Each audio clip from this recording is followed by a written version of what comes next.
Fantasy is destroying your dreams, and this is how I know how.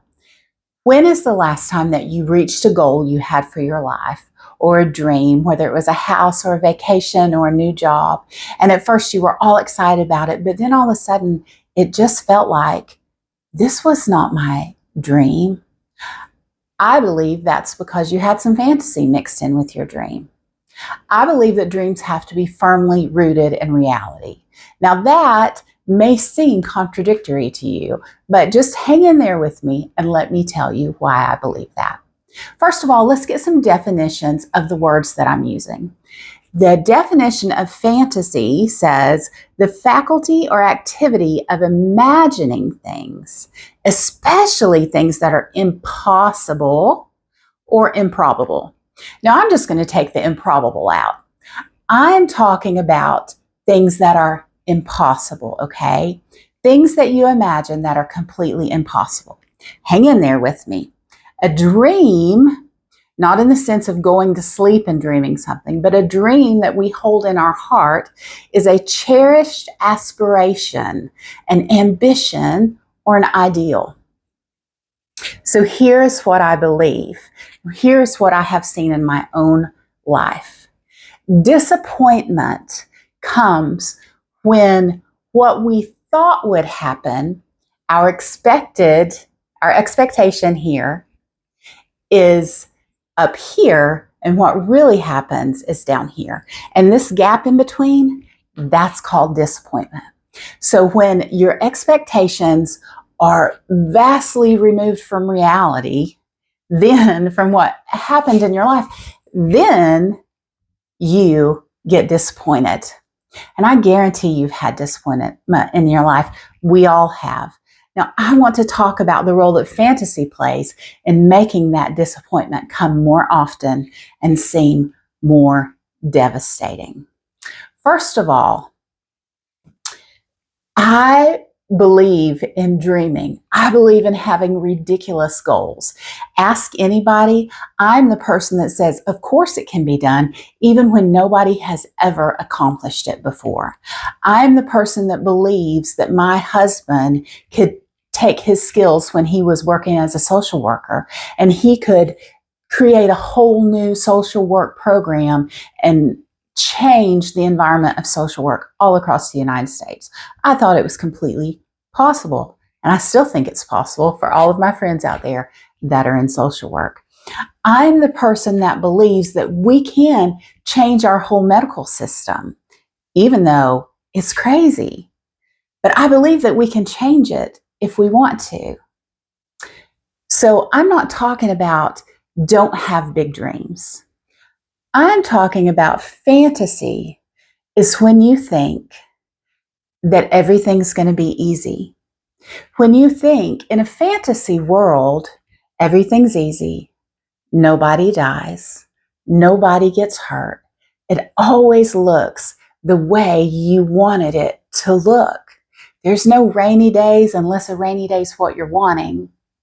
There's no bad people. There's none of those things. And I hate to break it to you, but you can't live in that world. We have a lot of people around the world that are living in fantasy every day. That world doesn't exist. And that's why these people are having issues with their mental health. When you believe that nothing bad will ever happen, when you believe that you can just make something up and that makes it true, it causes you to have mental health issues. But that is another podcast. Let's talk about how you know whether you're in fantasy or whether you are truly pursuing a dream. Number one, fantasy says nothing bad will ever happen. Fantasy, like I said, nothing bad's going to happen. It's all going to work out like I planned. I'm never going to feel anything bad. It's never going to be hard. I'm never going to be too tired. I'm never going to be too upset. All the finances are always going to be there. And you get all these wonderful feelings of imagining all of that. But then when it gets hard, you give up. because you didn't expect hard. You thought it was always going to be easy. So that expectation and reality totally different. And you get so disappointed that you give up. Fantasy says it has to be exactly the way that I imagined it in my mind. Now, we've all had this happen, but the perfect example that I could think about is the bridezillas. There are so many women that are caught up in the wedding, caught up in everything has to be perfect. And if you ever watched the show, I don't even know, was it called Bridezilla? I don't even remember. But if you ever watched that show, we all know what I'm talking about. If you ever watched the show where these brides, everything is perfect. They have these extravagant weddings, and all of a sudden, one tiny thing goes wrong, and they blow up and throw tantrums like a 2-year-old. It's entertaining. I will say that. But the problem is you can't live life that way. And we all sit back and we watch them and shake our heads and go, dear Lord, do you see the rest of your wedding? Do you see the rest of how beautiful this is? Do you see all the good that has happened? And here's the answer. No, they don't. They can't, because they have lived in a fantasy world that says this is how it's supposed to be. They can't see the good. And that's what fantasy does to you. Because when you have this huge fantasy that it has to go step by step by step by step, and instead it goes like this to get to your goal over here, then you can't see any good. Because all you can see are the things that didn't align with your expectation. And your expectation was not rooted in reality, because sometimes things go exactly as planned. But as you well know, if you've lived more than a few months on this earth, most of the time, things don't go exactly as planned. And in those times, if you were aware that things might not go as planned, but can still be good, you're okay. The fantasy doesn't let you see that. And that is why it's dangerous. My third point is that fantasy can't pivot. Fantasy can't rebound. And what do I mean by that? When you have a dream, when you have an aspiration for your life, when you have a goal, when you have an ideal of how you think things ought to be or you want them to be, and bad things happen and things don't go as planned, they don't go in the order as planned, you can do one of two things. You can collapse because you're so devastated and you never expected this to happen, or you can pivot. You can switch your direction. You can look around and see what is good that you have left, what you can change, what you can control, and what you can't control. And you let go of the fantasy that you had. All right? I'm going to give you a very personal example of this. I was never going to be a bridezilla. I wanted the big fancy wedding, but what I really wanted was a husband. So we had a very simple private ceremony, and it was great. And we wanted kids. Both of us really wanted children. And within the first year of us being married, I got pregnant, and we were beyond the moon. Beyond the moon, because both of us were older when we got married. I was 33 and he was 39, and we knew there was no less weight around. There's no less weight during that age period. So I got pregnant, and we told everybody because it was our first pregnancy, and I believe that you should celebrate it. Then one day I started bleeding. And I went to the hospital. Well, I called my midwife first, and who I'd been seeing for years. Then I went to the hospital. She told me signs of when to go to the hospital. And when we were at the hospital, they didn't even tell me that the baby was no longer viable. They just came in and offered me medicine that I knew that you don't offer pregnant women. And they knew I knew that because they knew I was a nurse. At that time, I was a nurse on the floor in a hospital.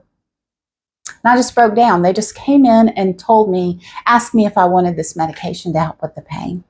And I said yes, and I broke down. My husband didn't even know why. I explained to him what was happening, and they sent me home. I miscarried.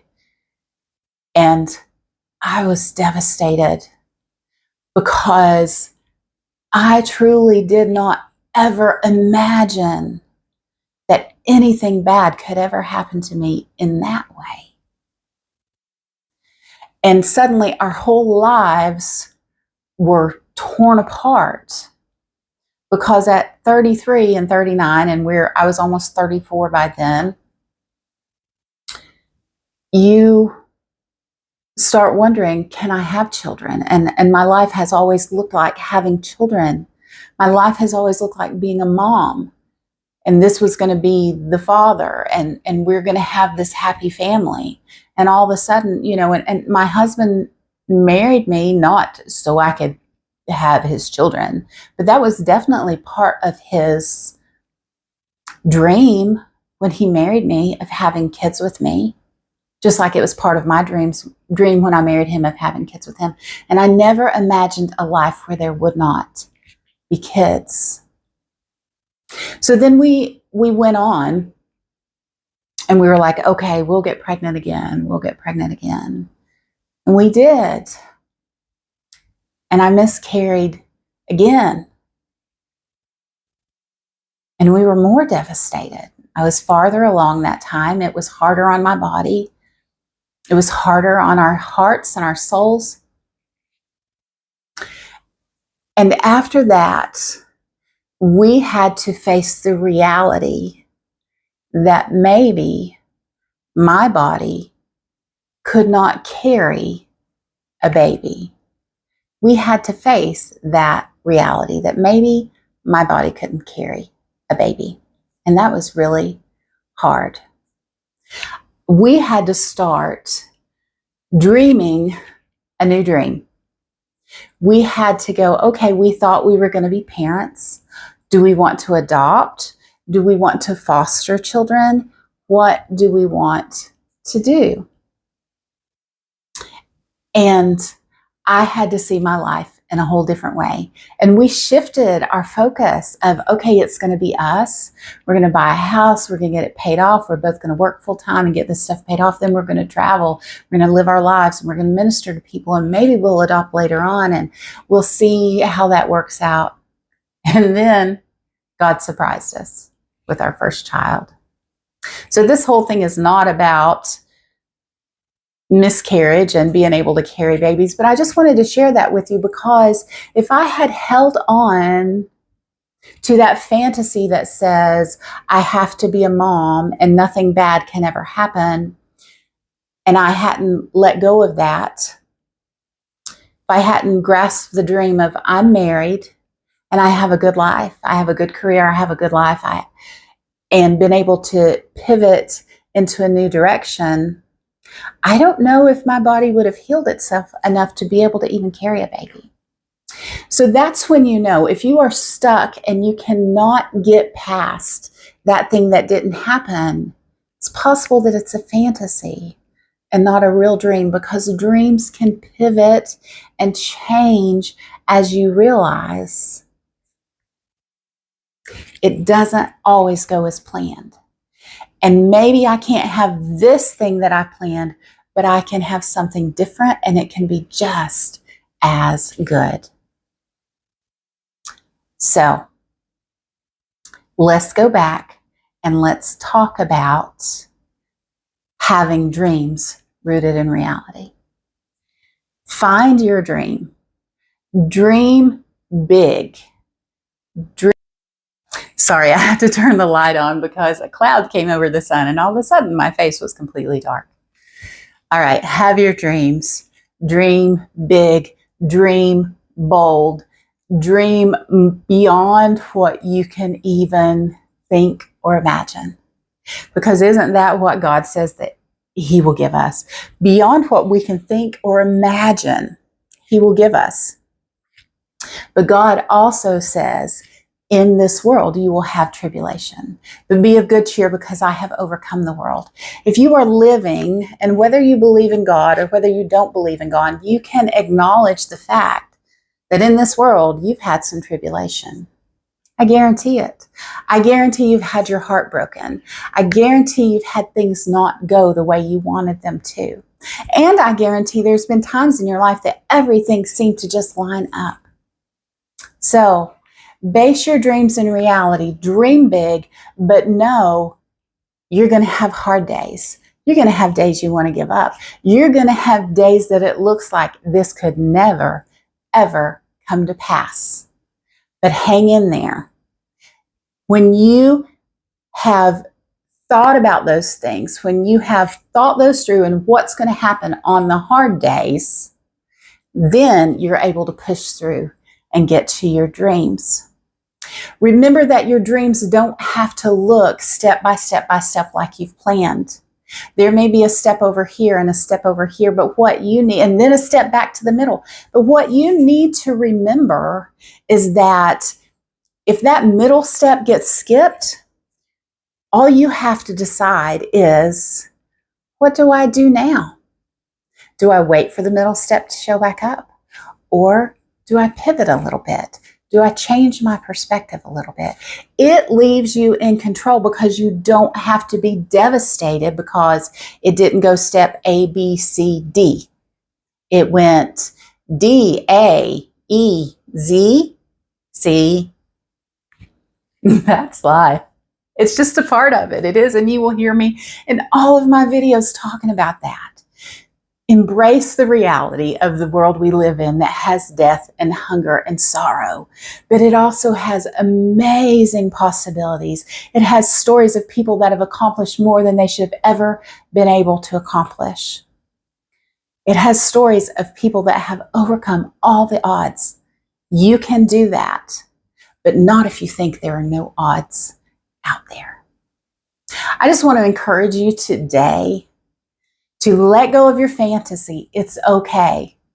Let go of the thing that says it's going to be perfect, because it's not. And if you don't let go of it, it will destroy your dream.